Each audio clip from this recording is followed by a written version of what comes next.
Hello hi అందరికీ నమస్కారం. My name is Ram. Welcome to it's my report channel. ఈరోజు America Israel కలిపి Iran మీద చేస్తున్న యుద్ధం ఏదైతే ఉందో యుద్ధ స్ట్రాటజీ గురించి మీరు తెలుసుకోవాలి. ఇది నేను మాటలో చెప్పేది కాదు, కానీ ఇది ఇంతకన్నా ముందుకు తీసుకెళ్తే ఎటువంటి పరిస్థితి దారితీస్తుంది. ఈరోజు వరల్డ్ వార్ గేటు ముందు అన్ని దేశాల నుంచి ఉన్నాయి. ఆ గేటు తలుపులు తెరిచేస్తే ఎటువంటి పరిస్థితి దారితీస్తుంది. ఎకనామికల్గా చాలా ఇబ్బందులు కూడిన పరిస్థితి మన దేశాలన్నింటికి వచ్చేస్తున్నాయి. దీంట్లో ఎగ్జాక్ట్గా నేను ఒక విషయం చెప్పాలి. మన ఇండియాలో ఉన్న గవర్నమెంట్కి ఈ లోకల్గా ఉండే జనం ఈ గవర్నమెంట్లో ఉండే నాయకులకు సపోర్ట్ చేస్తూ భజన చేస్తారు చూసారు ఈ కార్యకర్తలు, వాళ్ళనైతే మాత్రం ఖచ్చితంగా నేను వారించాలనుకుంటున్నాను. ఈ విషయం మీకు చెప్పడానికి ఈ వీడియో చేస్తున్నాను. ఇది ఎంతో లెంత్గా చేయకూడదు, చాలా తక్కువలో చేయాలని నేను అనుకుంటున్నాను. అదేంటంటే ఇరాన్ ఇజ్రాయెల్ యొక్క వార్ ఎటువంటి పరిస్థితిలో ఉందంటే, ఇరాన్ ఏం తక్కువ తినలే, అది ఆల్రెడీ ఫిక్స్ అయిపోయి యుద్ధానికి దిగిపోయింది. ఇజ్రాయిల్ లేకపోతే అమెరికా అనుకున్న స్ట్రాటజీ ఏంటంటే, పెద్దోని కొట్టేస్తే అదేదో బాహుబలి సినిమాలో రమ్యకృష్ణ చెప్పుద్ది, మెయిన్ మెంబర్ని కొట్టేస్తే మొత్తం సైన్యం 1,00,000 మంది సైన్యం చెల్లాచెదురు అయిపోతుంది. చెల్లాచెదురు అయిపోయిన తర్వాత మన రాజ్యానికి వచ్చే ప్రమాదం లేదు, ఆ రాజ్యాన్ని కూడా మనం ఆక్రమించవచ్చు అని. అలాగే ఈరోజు ఇరాన్ యొక్క సైన్యాన్ని అధ్యక్షులని ఎవరినైతే ఉన్నారో ఖమోనీ, అదే హైతుల్లా ఖమోనీని లేకపోతే సర్వసైన్య అధ్యక్షులు ఎవరైతే ఉన్నారో వాళ్ళందరినీ కొట్టేస్తే సరిపోతుంది, సైన్యం మన కంట్రోల్లోకి వచ్చేస్తుంది అనుకున్నారు. రాకుండా ఈరోజు ఆ సైన్యమే అటాక్కి దిగింది. అంటే వాళ్ళు ఖమోనీలో వాళ్ళ భావజాలాన్ని వాళ్ళ సిద్ధాంతాన్ని ముందు తీసుకెళ్ళడానికి రెడీ అయిపోయారు. చూసారా, అక్కడ వాళ్ళ దేశానికి కాదు, ఆ మతానికి లేకపోతే ఆ సిద్ధాంతాలకు ఇచ్చిన వాల్యూ ఎటువంటిది ఆ ఇరాన్ సైన్యం. సో ఈ ఛాలెంజ్ని అమెరికా కానీ ఇజ్రాయెల్ కానీ తీసుకోవడానికి రెడీగా లేవు. ఎందుకంటే ఈరోజు ఇరాన్ చేసి యుద్ధ రీతి ఎలా ఉందంటే, ఖచ్చితంగా అమెరికా మీద కానీ ఇజ్రాయెల్ మీద కానీ మనం గెలవలేము. ఎందుకంటే వాళ్ళకున్న ఆయుధ సామాగ్రి ఎక్కువ నిల్వలు ఉండవు, ఖచ్చితంగా దాన్ని మనం కొట్టలేము. సో చాలా తెలివిగాళ్ళు. ఆ తెలివితేటలు ఏంటంటే, మనం ఒక అగ్గిపెట్టి బాంబు పేలిస్తే వాళ్ళు పెద్ద ఆటం బాంబు పేలుస్తారు. ఆటం బాంబు వాళ్ళు ఏమీ రాదు, ఓకే, కానీ వాళ్ళు లాస్ అవుతారు. అలా వాళ్ళ దగ్గర ఉన్న ఆటం బాంబులన్నీ పేల్చేసిన తర్వాత ఇప్పుడు మనం ఒక ఉల్లిపాయ బాంబు వేద్దాం, దెబ్బతో వాళ్ళు కాలిరిగి మన ముందుకు వచ్చి పడతారు. ఇది ఇరాన్ యొక్క స్ట్రాటజీ. అలాంటి స్ట్రాటజీతోనే ఈరోజు డ్రోన్లు అంటే ఒక 30,000 40,000 విలువ చేసే డ్రోన్స్తో అటాక్ చేస్తూ ఉంటే, అమెరికా కానీ ఇజ్రాయెల్ కానీ ఆ డ్రోన్లు కొట్టడానికి వాళ్ళు కొన్ని కోట్లు ఖర్చు పెడుతున్నారు. అలాగే చుట్టుపక్కల దేశాలు అంటే ఇరాన్కి చుట్టుపక్కల అమెరికాకి సపోర్ట్ ఇచ్చే దేశాలు ఏదైతే ఉన్నాయో ఆ దేశాలన్నింటినీ కూడా అటాక్ చేస్తుంది ఇరాన్.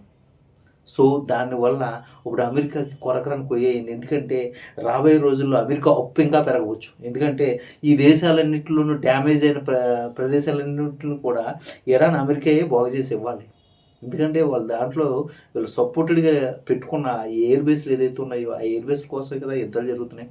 సో ఇప్పుడు అమెరికా లాస్ అవుద్ది. ఖచ్చితంగా అమెరికా లాస్ని భర్తీ చేసుకోవడానికి టారిఫ్లను లేకపోతే వాళ్ళ ప్రోడక్ట్లను ఇంకా గట్టిగా అమ్మడమో, లేకపోతే వాళ్ళ అప్పును తీర్చడానికి ఇంకా భయంకరమైన యుద్ధాలు చేయడమో, లేకపోతే వాళ్ళ అవసరాన్ని తీర్చుకోవడానికి చిన్న చిన్న దేశం మీద పడి లాక్కోవడం చేస్తుంది. ఇదంతా కూడా ఈ మూడో ప్రపంచ వరల్డ్ వార్ గేట్ ఓపెన్ అవడానికి నాంది అవుతుంది. ఆ నాందిలో మనం ఇప్పుడు ఇండియా ఎటువంటి పరిస్థితుల్లో ఉందో తెలుసుకోవాలి. ఎందుకంటే ఇండియా పరిస్థితి ఇప్పుడు రాజకీయ నాయకులు మతం గొప్పది, కులం గొప్పది, లేకపోతే వాడిలాగన్నాడు ఈడిలాగన్నాడు అంటూ ఎకనామికల్గా మనకి ఎదుగుదలను చూపించకుండా ఇటువంటి విషయాలు మాత్రమే చూపిస్తున్నా ఇప్పుడున్న గవర్నమెంట్ మోడీ గారిని నేను నిందించట్లా. అపోజిషన్ పార్టీలు ఇలాగే ఏడిచాయి, ఉన్న పార్టీలు కూడా ఇలాగే మాట్లాడుతున్నాయి. ఓకే, ఈ ఎకనామికల్గా మనల్ని మనం స్ట్రాంగ్ చేసుకోవాలి. పక్క దేశం చైనా గత 4 సంవత్సరాల నుంచి బంగారం నిల్వలు చేసుకుంటుంది. రాబోయే రోజుల్లో బంగారం రేటు పెంచితే ఆ నిల్వల నుంచి అది ఆర్థిక అభివృద్ధి పొందుద్ది అని అనుకున్నప్పుడు ఇంటెలిజెన్స్ వ్యవస్థకి తెలియదా మన ఇండియన్ ఇంటెలిజెన్స్ వ్యవస్థకి?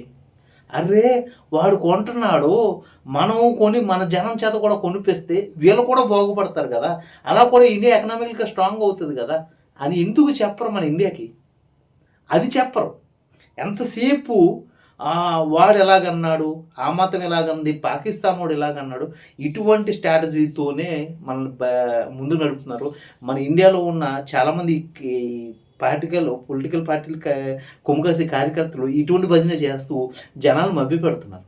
సో ఈరోజు ఇరాన్ ఇజ్రాయెల్ వార్లో కూడా ఇటువంటి పరిస్థితి ఉంది. 4 వారాలు కానీ 6 వారాలకు మాత్రమే సరిపడా ఆయిల్ నిల్వలు ఉన్నాయి అంటే మనం ఎంత ఫూలిష్గా ఉన్నాం. యుద్ధం జరగకముందు మన ఇంటెలిజెన్స్ వ్యవస్థకు తెలియదు. యుద్ధం స్టార్ట్ అయిన వెంటనే ఇమ్మీడియట్లీగా ఎక్కడెక్కడ ఆయిల్ కొనాలో అక్కడ అప్పు చేసైనా ఆయిల్ కొనవచ్చు కదా. రేపొద్దున పరిస్థితి ఆయిల్ దాటి ముందుకెళ్తే మనం ఎటువంటి పరిస్థితులకు ఇరుక్కుపోతాం. ఇండియాలో ఇప్పుడు నేను పెట్రోల్ కొనుక్కోవడానికి రెడీగా ఉన్నాను. ఒక 10 లీటర్స్ పెట్రోల్ కొనడానికి నేను రెడీగా ఉన్నాను. ఎందుకంటే 10 లీటర్స్ పెట్టడానికి నా దగ్గర మనీ ఉంది. ఓకే, ఎందుకంటే నేను ఒక జాబ్ చేస్తున్నాను. ఖచ్చితంగా నా నెలకి 10 లీటర్స్ అవుతుంది.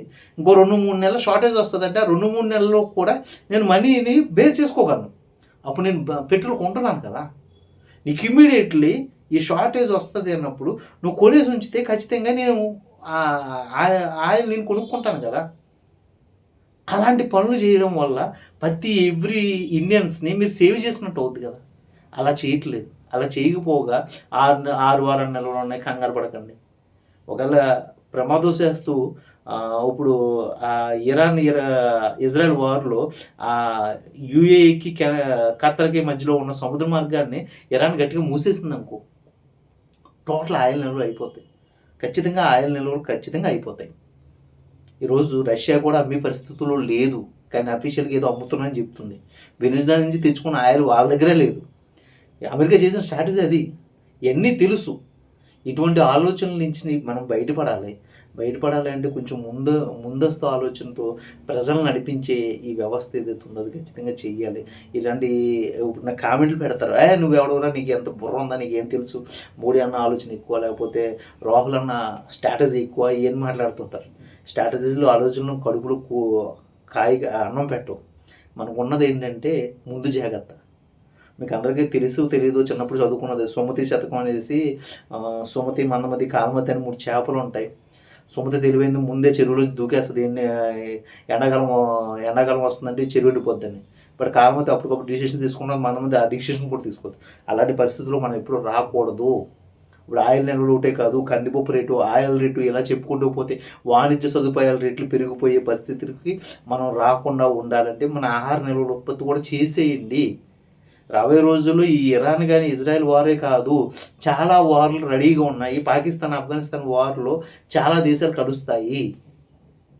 ఇలా చెప్పుకుంటూ పోతే ఇంకా 5 దేశాల వార్లు రెడీగా ఉన్నాయి.